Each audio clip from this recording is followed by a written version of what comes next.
Dito nga po sa datos 28% lang yung sang-ayon, 50% ang hindi sang-ayon. Puntahan po natin yung 21% na undecided o hindi po makapagdesisyon kung sila nga ba ay pro or anti-impeachment. Ano po ang tingin nyo dito? How do we interpret this?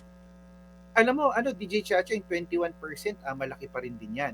At kung titignan din natin base doon sa survey, ito yung 21% na hindi makapag-decide kasi sa totoo lang, alam mo sa sitwasyon ngayon, DJ Chacha 'no, nauuyam na yung mga tao sa politika, lalo na kung titignan natin yung Class C, na kung saan ito yung heavily affected sa, sitwasyon ng buhay natin dito sa Pilipinas. Yung iba puwede nating sabihin o maaari nating i-attribute na pagod na or nauuyam na sa politika, imbis na makialam ako or tumingin ako, magbasa ako tungkol sa news, itatrabaho ko na lang o maghahanap na lang ako ng dagdag na raket sa patuloy na humihirap na buhay natin ngayon. So, ito yung 21% na to eh.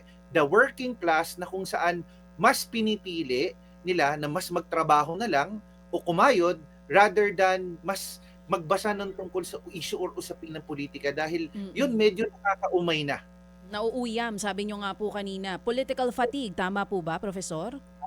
Tama po, may Oo. may may sense po tayo na yung fatigue, although of course puwede nating sabihin na hindi dapat, lalo na responsibilidad ng bawat Pilipino ito. Pero kung makikita din natin ano, DJ Chacha, walang araw o na-divert yung issue or usapin patungkol sa paano mapapabuti ang ekonomiya, paano mare-resolba, yung pagtaas ng mga bilihin, Mm.